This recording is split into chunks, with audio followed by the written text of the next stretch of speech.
It's here in Dover that some of Britain's sense of identity is formed. The white cliffs, the market's boundary as an island, the small boats that arrive here carrying migrants from abroad.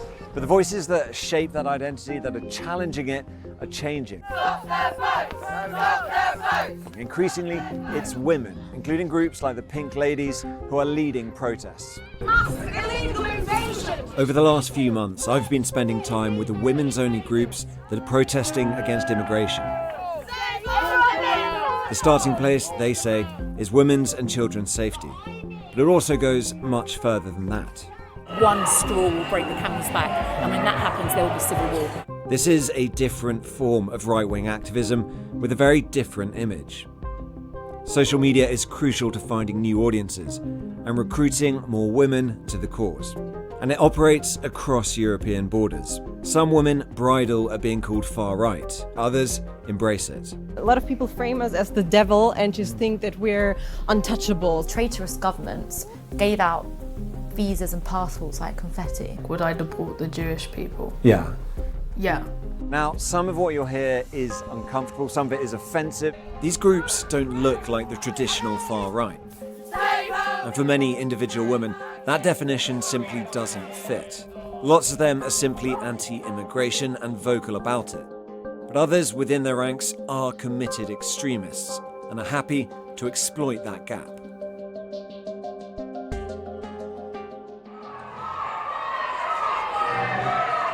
It's a warm Friday afternoon in April, outside the Home Office in Westminster, and a group of women dressed in their signature colour has gathered to protest.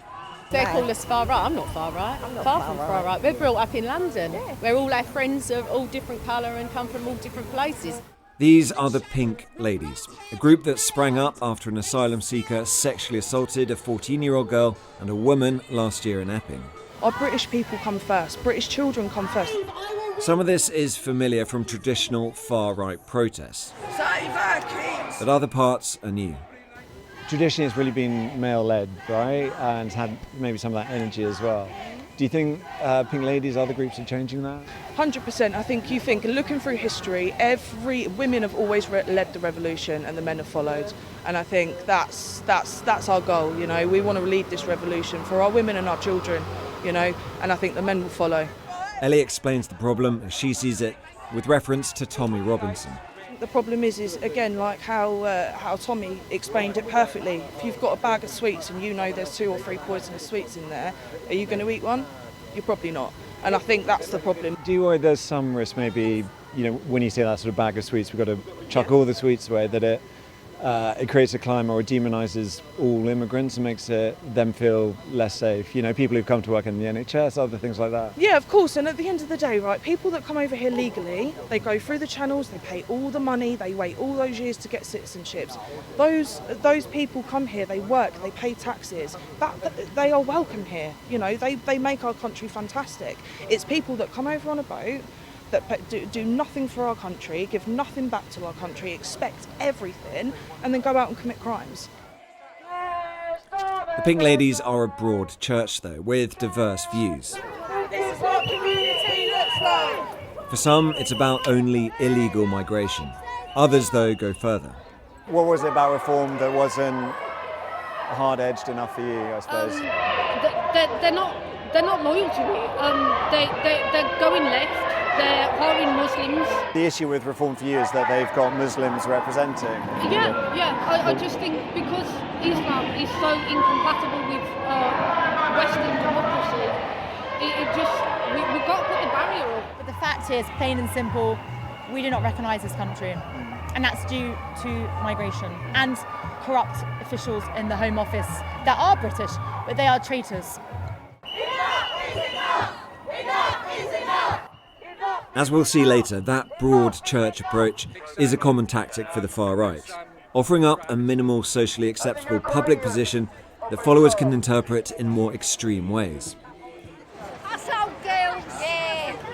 The Pink Ladies are a decentralised organisation, with branches in counties all around the UK. Alien men from alien cultures with zero respect for our way of life. Their figurehead is Ola Minahan, one of the organisers of the original Pink Ladies in Epping. You know, a couple of people, not to sort of name people, but have said here as part of Pink Ladies that they wouldn't vote for reform because they hire Muslims. Other people said there shouldn't be any migration because these are third world cultures. I'm not saying you believe that, but does that help your cause? Of course it doesn't help, but look, ultimately I am not in charge of people's opinions, right? I am here for one specific reason. My specific reason is that these men are coming into this country. Now, even if 1% of them, which is very realistic, 1% of them are, child abusers, rapists, sex offenders, that is too many. Now, we have enough of our own to deal with. Save our children, no one can argue with that. Correct. As a phrase. I suppose their argument would be that they wouldn't argue with that. How can anyone argue with that? But they would say, is there a risk of demonising immigrants who aren't, Of course there is. Yeah. Of course there is. But that's the thing. The Home Office and the government are responsible for that. While the Pink Ladies talked about women's safety and fear, others, like Lucy White, take it further, turning those concerns into a broader political argument about migration, identity and the future of Britain. I sat down with her away from the crowds a few days later. She is a policy specialist and campaigner for Restore Britain, the far-right political party headed by the MP Rupert Lowe. I would say my mission, for example, is to get as many women as possible to understand the dangers of mass migration from the third world. Why is it always that when somebody comes here, oh no, they have to be British? We can all see who's British and who isn't. The British public have a pair of eyes and we are fed up with being told that everyone is just as British as we are. So how would you sort of judge it? Is it DNA testing? If it came down to it and you're like, who has a right to be in this country? And you want to define that on ethnic grounds, on, the indigenous people, as you say, how much Britishness do you need to be considered British? Is it, a percent? You should have your ancestors being in this country before 1948, essentially. You should have... It's quite an arbitrary cut-off, though, No, it's not. It's very specific, actually. 1948 was post-World War II and was the start of when migration came to England. Before 1948, we didn't have any of these problems. So if you have grandparents here before 1948, you are very British to me. The reason I've had to step up and do this, I would dedicate my life to this because my ancestors fought in World War II to save our country. And I'm not going to sit back and be demographically replaced and become a minority in my homeland. I mean, the other thing your ancestors fought against in World War II was a political ideology that did class people on the basis of their ethnicity. Yeah, but what we say is, if you look at the state of the country now, people would not have fought for this current state of Britain because it's no longer Britain.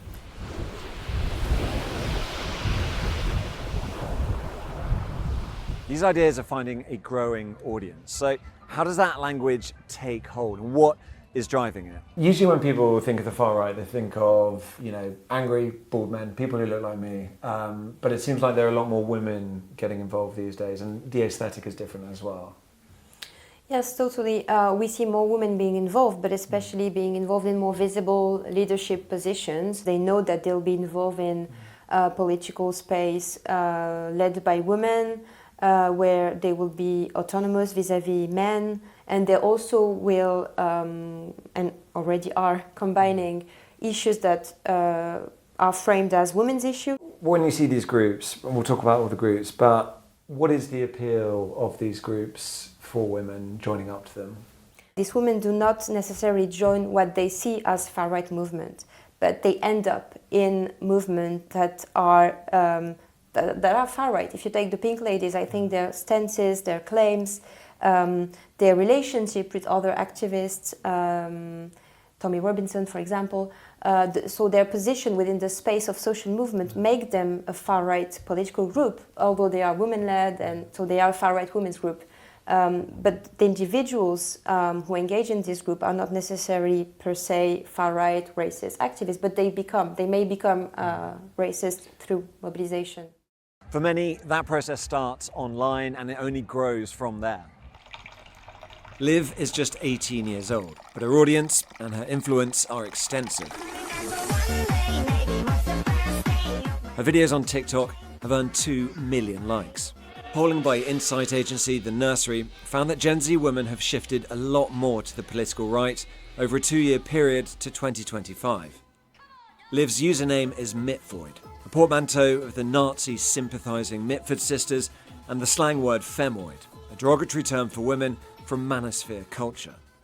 I find that posting one-liners gets more of a hit than like full paragraphs, which can be irritating because if you want to share your beliefs, then you want to write a paragraph, but no one really reads that much into it. And when you have those posts that go big, what's that feeling like? Is that it's good. It brings like a lot of attention to kind of what you're speaking about, which, you know, is always good if you're in these kind of movements. Yeah, it's nice to have people see what you have to say. And when you say these sort of kind of movements, how would you describe the movement? I mean, I think it should be the norm, the kind of ethno-nationalist movement.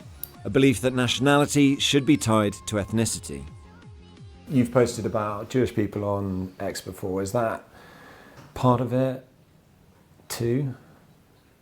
What, like, would I deport the Jewish people? Yeah. Yeah. I think now they have a very good deal. Israel is a lovely place. You cannot be a British Jew because being a Jew is more than just a religion, it's also a race. They don't come from this area of Europe, they do not come from the West, therefore they should not be here just like every other person. But we're talking about, you know, families that have been here in the UK, have intermarried as well, so, you know, your point about English ancestry, British ancestry, you know, really intermixed, have been in the UK, in England, contributing for, in some cases, hundreds of years. They still identify as a Jew, though. As extreme as Liv's views are, the point here is that she has a very specific audience in mind and the means to reach them. I just hope to bring more people into it from my post, especially women. That's why I started making these posts. They were aimed at women. This isn't just the UK. There are similar groups across Europe. Lucreta is one based in Germany. They take their name from a noblewoman who killed herself after being sexually assaulted, according to ancient Roman myth. But their operation is slick and modern. And like Liv, social media is crucial to the group. We met in Cologne, the site of a notorious mass sexual assault by immigrants during New Year's festivities in 2015. So I'm the founder of Lucreta, so I started this group in May 2019, so over 7 years ago. And but we became very public last 1.5 years, I guess. A lot of people frame us as the devil and just think that we're untouchables as soon as we speak our opinion. And so they just break all the bonds, even people who are like that close before. Lucreta is classed as an extremist organisation in Germany. Like Lucy White, their key message is remigration. But their position is actually softer.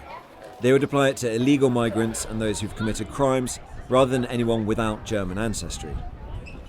They say their message of women's safety is driving membership. We have goth girls, we have like more cutesy girls who are very modern, but we also have like girls who like traditional stuff. We have Christian girls who dress more modest. We have like the sexy girls who want to show more cleavage. And they collaborate across borders with other like-minded women's groups. How important are those connections, that network with other women's groups abroad? Yeah, they're important. Of course, we want to, because it's not like a phenomenon we have only in Germany. We also have it in the UK, with especially now when the Rotherham reports came out, but also in France you have also the same situation, in Italy and in Spain. And of course, it's important to connect because we are not racist. We want to meet other women who share our opinions. There's an office in this region which has described Lucreta as an extremist organisation. Yes, it's a political thing that they do, that they call us extremists just to fight this way and to get us banned and discriminated and also mocked as the bad guys. I suppose what they would say and your critics would say is that by focusing exclusively on immigration and by highlighting only crimes committed by immigrants, that you are sort of fostering a climate against them which, you know, isn't healthy for society. That's what they say, but if you look at the numbers, of course, there is a context between migration and sexual assault, and of course we're not only protecting white women, we're also protecting other women who get assaulted. Maybe some of it and some of the criticism as well is to do with the sort of the branding, especially on Instagram, which sometimes to me seems to have a slight racial overtone in terms of like white girl summer you guys are doing at the moment. I mean, what does white girl summer mean? It's also just, I think it's just a pop culture thing. It's a silly internet joke. It's a pop culture thing, but I think that actually women or men who are assimilated, they don't feel hurt by that. So they don't think, oh no, I'm not part of it. Of course, they can be part of it, but that's actually a pop culture thing. What does it mean for people who don't know about it? White girl summer, it's just like like having fun, being carefree, like just like it's basically hot girl summer, but sort of newly interpreted. Yeah, but it's also like connected to terms like white girl music. Yeah. It's something I think that don't even is political. Is it deliberately skirting a line, I guess? No. It's not. Like I don't think people read that and I think we want to eliminate everyone who isn't a white girl or something.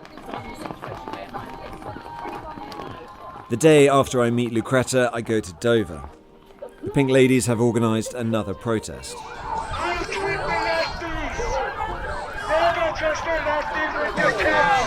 As they march towards the beach, the tone seems more assertive than it was at the start of summer. Women and children are under attack. What do we do? And it's reaching more people. Pink Ladies has been growing a lot since we last spoke. We've got over 50 groups now across the country. We've got a lot of women involved. We're growing, and you know, mums want to. They've had enough. We've had enough. Mums want to come out and they want to save their children's futures. They're all bunch of rapists. Send them back. I think we've noticed as well the last 2 to 3 weeks a lot of our content is being censored, which we believe is due to the Online Safety Act. But yeah, we keep going. We're not going to stop. We're going to keep going. So yeah, thank you. Some of the faces are familiar from earlier this summer. The people who move them are the enemies of this country. What's new are the explicit links with Restore Britain. And Restore Britain will hunt them down, we'll find them, and we'll destroy them. The party's security spokesperson, Henry Bolton, is the guest speaker.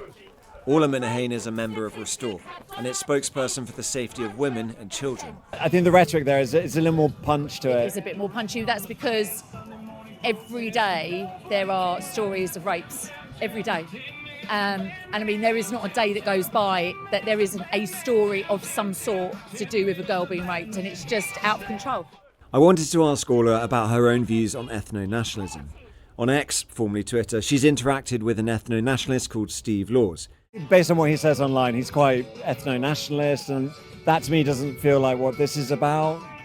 I think there's a look. I think that the discussion around ethno-nationalism is an individual one, right? I don't judge anyone for their views. I don't judge the left for their views. I don't judge, people are entitled to their views. I have my views, and my view and my whole outlook at the moment is completely based around illegal migrant men attacking and assaulting girls. That's all I care about. The ethno-nationalist argument is for another day, for another time, in another situation. Many of the women I spoke to over the last few months are having that argument now. It is a quick move, from protesting about women's safety to talking about mass deportations on the basis of ancestry. Another way of saying ethnic cleansing. That is an extreme view, and certainly not one shared by most people on this march, for instance. But for those who do, women's groups offer a new way to spread that message. One that looks gentle, but is just as fierce. Tom Cheshire, Sky News.